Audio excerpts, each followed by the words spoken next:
Welcome back to the Student Hub Live. Well, this is our assessment bootcamp. It's the 9th of October, and this session looks at unpacking your TMA. So today already we've had a look at critical thinking and we've had a look at process and content words. So really trying to understand what the question is asking you. Now you'll have a question, but you'll also have a lot of guidance. And this is very, very important because it tells you what the assessor is expecting you to deliver. And joining me to discuss this is Peter Taylor. Hi there. Hello, Peter. Our people at home have been finding their assessments on the assessment tab on the module website, and I'm delighted that you have all your assessments. I have a lot of them here from a whole range of different subjects. Brilliant. So we're going to talk a little bit about the guidance, the learning outcomes and the student notes. Yep. Now, when I was first a student, I used to think that these were sort of a helpful and very optional sort of idea about what you might cover with this really exciting question that I was asked.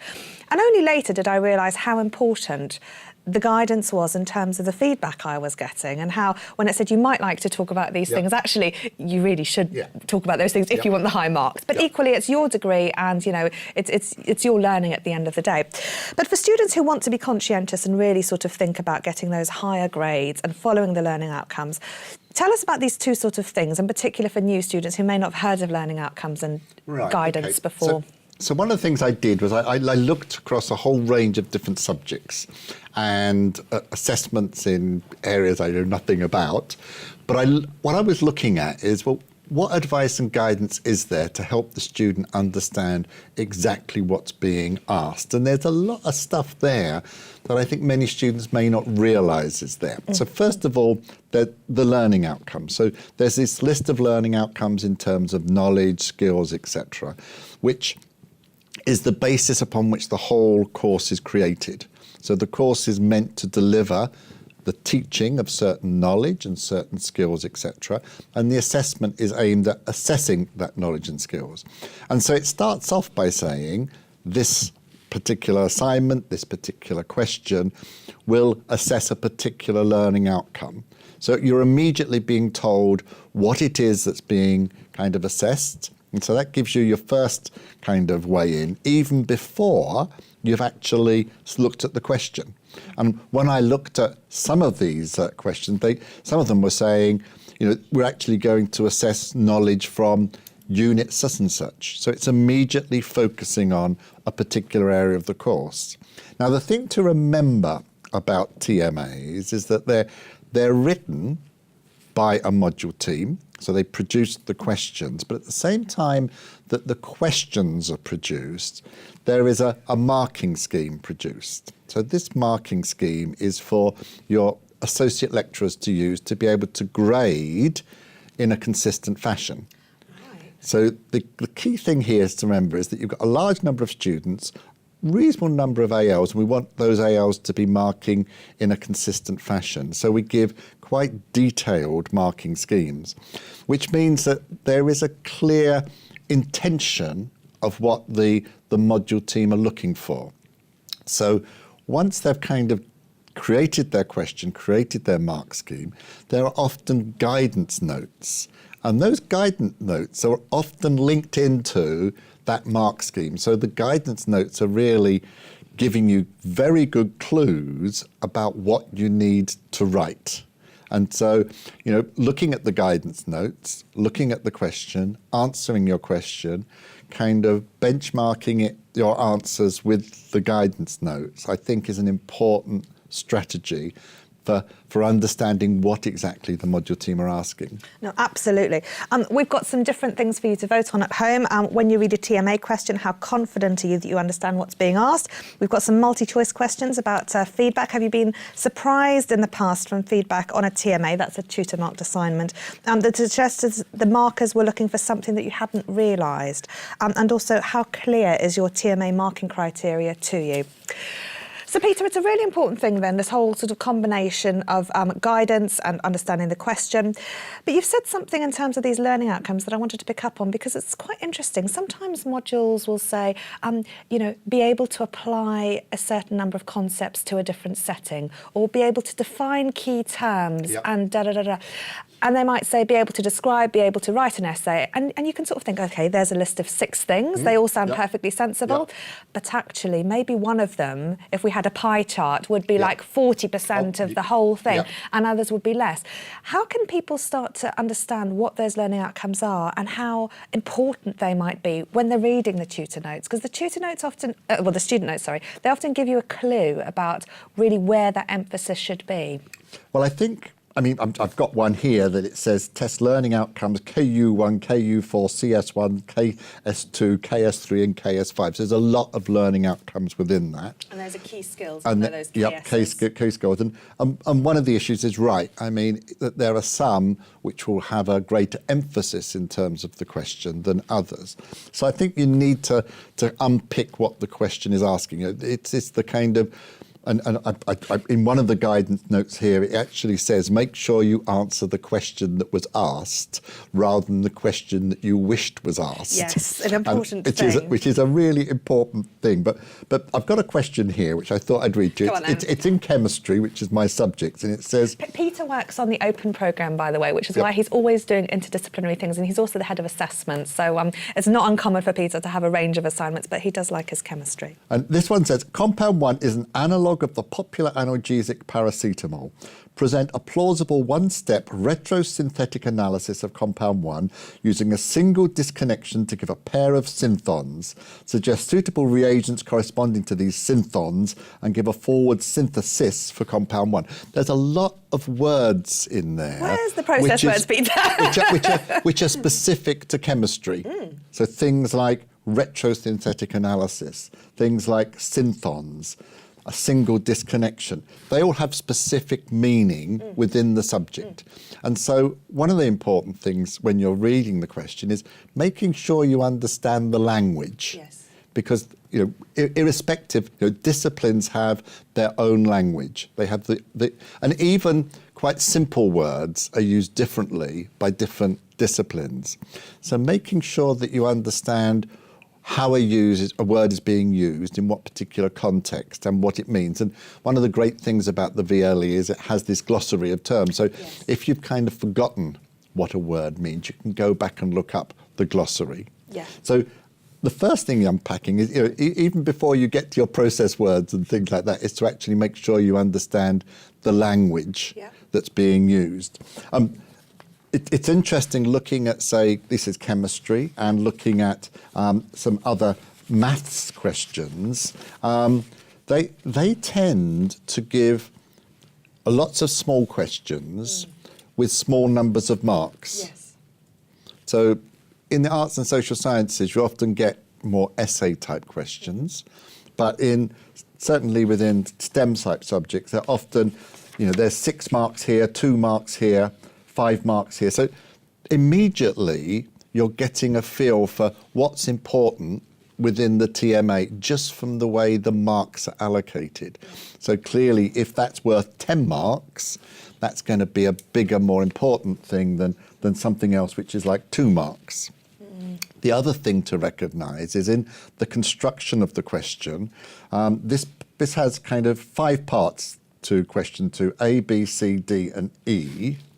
Then in many ways, it's easier to get the marks at the beginning of the question, and they're often written so that it's the kind of the last couple of parts are more complex and looking to differentiate between. So in many ways, we're expecting students to get part A, B, and C quite easily, but D and E are going to be harder. So you're trying to trick them. No, not tricking. I think it's about differentiation. So I think all grading and marking is about being able to say where a student fits across a profile of marks. That's not just to say you're not as good as so-and-so, but it gives that person an opportunity to understand where they are and how they can improve. Now, this is an important point for some students who may be experiencing difficulty because there are often easier and more complex parts of a TMA.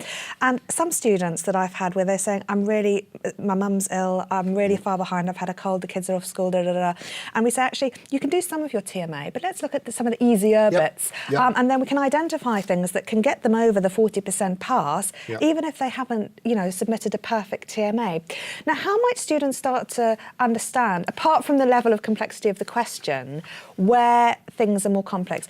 They're not always more marks associated with the harder things. You can sometimes be a little bit tactical about where you focus your energy, but obviously 10 marks is going to be more important than 2.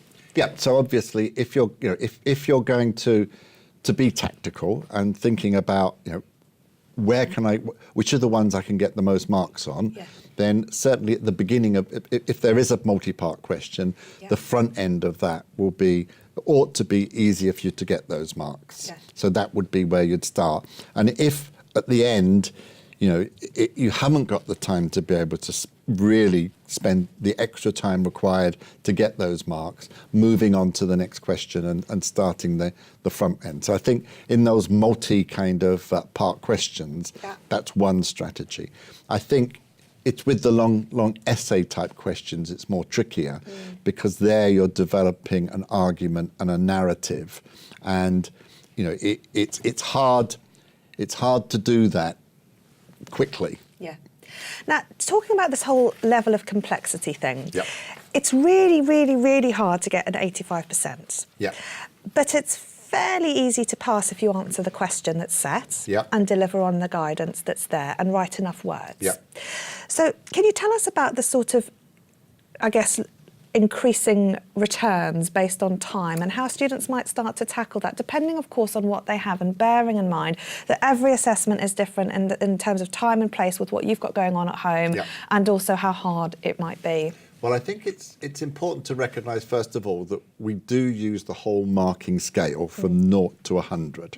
So many universities really just focus between about 40 and 75, 80. And a 40 as a pass. A 40 as a pass. But we are keen to use that 40 to 100 kind. So that, therefore, there are 60%, 60 marks effectively above that 40 pass, which we break down into pretty much four equal size areas. So 100 to 85, 85 to something like 70, 70 to 55, and 55 to 40. And that's the way we grade things in terms of 1s, 2s, 3s and 4s.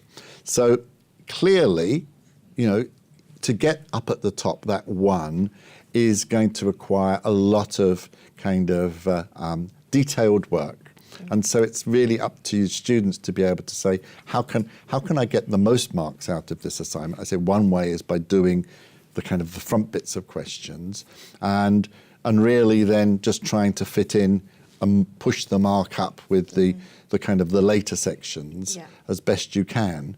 But is there a categorical difference then between, say, an 85 and an 84? You mentioned that the associate lecturers have these bands that they mark to and that there's a fundamental difference between things so that they can be standardised and we make sure that they're all fair. How can students sort of understand what's expected of them at that sort of top level or the middle level? It's really hard if you're talking about 1 or 2%. So that 1 or 2% difference is really hard for students to gauge. Why is this one got 85 and this one's got 83 or 84 or whatever. So that's the real tricky bit because it's an academic decision that the AL is making in terms of that grading. Where are my 2 marks? Well, yeah, exactly, and that's why decreased? That's why it's much more important to worry about that banding process. So as I said, at the end of the module, you end up with a 1, a 2, a 3, or a 4. Yeah. So where you were in that band, i.e. between 70 and 85, becomes irrelevant. Yeah. It's about where you are, and that's making sure that the students are in their right bands for the mark that goes forward, because it's that grade that's then fed into an algorithm which calculates out the honours classification. Absolutely. And we said before that at level 1, the grades are less relevant than they are at level 3, for example. And it's important to work out how your qualification is assessed at what level. Yeah, so level 1 is very much about kind of making sure that students are successful. So I mean, that's why there's a pass. And then there's a distinction associated, which is really a good pat on the back to say, yep, you're doing really well. But those grades aren't fed into the kind of the calculation of the honours classification. It's just the level 2 and the level 3 modules, with the level 3 modules having twice the weight of the level 2 modules. So level 1's a chance to really practice your skills, get your feedback, and really to make those mistakes, yeah, exactly. You want to make them early. And to learn your way of becoming a student. Well, people are finding this incredibly useful, Peter, and Zach and Lee will no doubt give you some ideas about using the assessment calculator, which can be a really nice way to guess your assignments. We asked people about how clear they felt their TMA marking criteria was. Let's see what everybody had to say at home. So we asked, how clear is your marking criteria, from not very clear to very clear? And we've got 22 saying not very clear, and 26 and 47. So 47 saying it's very clear to them, which is excellent. And we also asked about feedback in the past. Now, this was a little while ago, but have you been surprised in the past from the feedback on a TMA that suggested that the markers were looking for something you hadn't realised? And 55% said yes, they were surprised, which I don't think is an unsurprising result, because sometimes when you look at your TMA and you look at the feedback and then the marker says, go and have another look at the guidance, which sometimes if you're a conscientious good student, you can go and do, and then you think, oh, how did I miss that? How do people miss it, Peter? I have no idea. I mean, I think it's something that when you're writing your assignment, you're getting so caught up in it, and you begin to kind of lose some of that kind of objective thinking. And one of the things, and I know that we all work to deadlines, but one of the great things is if you can write it a couple of days before the deadline and then leave it for a day or two and come back to it. Because it's when you come back to it afresh and read it again, that's when you suddenly realise, oh, I've forgotten to put this in, or I've forgotten to put that in. I mean, I know that you know there are a number of really difficult situations where a student's done a really good assignment, but they've missed out a key thing. And when I look at the actual question, when I look at the guidance, it was quite clear we were asking for it, and I'm never quite sure how it got missed. Well, I think, like you say, sometimes we just get caught up in doing something that really inspires us. And the number of times when I'm marking, I've noticed a real relationship between students who write the question at the top of their assignment and the ones who answer that specific question. And I think, you know, holding that question really centrally to your argument helps. But I wonder if we could spend some time thinking, I mean, you've mentioned there are a very diverse range of types of assessment, and some of our STEM students will have categorical, correct or incorrect small questions. Some others might have big, long essays, and it can be a bit easier to lose track of that.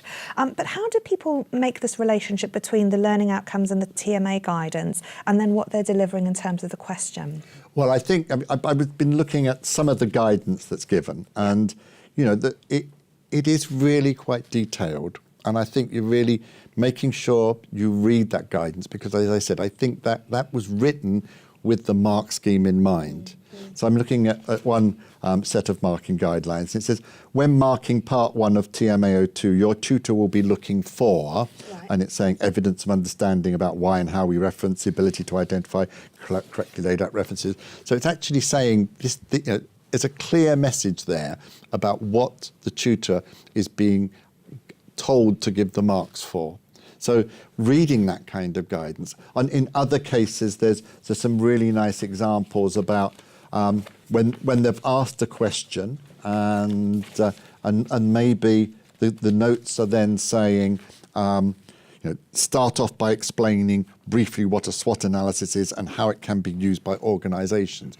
So it's actually really breaking down the answer for you. And if you follow that guidance, then you ought to be able to get the right balance in terms of the marks, etc. But often students will just focus on the question and look at the guidance and think, oh yeah, that's guidance. It's a bit like me and instructions for putting things together. I was just going to say, is it like the instructions? Because I never read the instructions, and I always wish I did when I get unstuck. I open the box and start immediately putting it together, and then something goes wrong, and I have to go back and read the instructions, and it's exactly the same as that. You know, it is, because I've seen some amazing essays in my time from students who are so creative, and they just haven't read the guidance and they haven't delivered on what that question is. And because we have this monitoring process and standardisation process whereby we have to, you know, to be fair, we have to give marks based on things that are agreed by that module team, like you said. You can't award the credit to things even if they're absolutely genius. That's exactly one of the problems, in that, you know, the mark scheme therefore does actually dictate quite carefully what the answer should look like. And you know, if you get something that, as you said, maybe a really good answer, but isn't actually answering the question that was set, then there's nothing that can be done to give marks for that. Because if I were to suddenly say, oh, this is a really good essay, and give them the marks, then someone would come down on me as a tutor and say, actually, you know, this particular assignment was meant to be testing those learning outcomes, and you know, this student has actually answered something else, which is an answer to a completely different set of learning outcomes. And that's why one should always bear in mind the feedback that you get in terms of how well did I complete this particular task that was asked of me, not how good am I as a learner, or how good am I in terms of my understanding of subject knowledge. Yeah, and that's why, particularly at level 1, it's about reading that feedback and understanding and progressing, as I said, because you've got a chance to kind of make mistakes at level 1. Yeah. OK, we asked people earlier, when they read a TMA question, how confident are they that they understand what's being asked? And we'll come back to that, because a lot of people were very unconfident about reading the TMA question. And I've heard that you're finding this very useful, and I hope you are. But let's just take a quick trip to the hot desk and see what Lee and Zach have to say. Yeah, I mean, we've had some really good discussion all the way from cake to word counts in this session. Samantha Mitchell said that this session has been very useful, so thank you, Peter, and it's cleared up a lot of things for Simon, as it's been giving him a strategy to build on a mark on a TMA, rather than just going for hell for leather and just trying to write and splurge out on the kind of page there. So he's found it really helpful, and he's feeling a bit more comfortable about it, and I think that's generally the vibe that we're getting on the chat. A question that keeps popping up is about the scoring, the marking system, and why in BRIC universities it appears to be at 70, but at the OU it's 80. I don't suppose we could cover that. It does seem to be something that keeps popping up. Well, you should know the answer to that, Peter. I can deal with that one fairly easily. I think, as I said, it's BRIC universities tend to use a kind of a range between 40% and 70 or 80. So you know, when I once went to one university and I said, well, what do you actually need to get 90%? You know, and it was along the lines of, well, you probably need to win a Nobel Prize to get 90%. You know, so very rarely in BRIC universities do the percentages, and therefore the marking is done accordingly.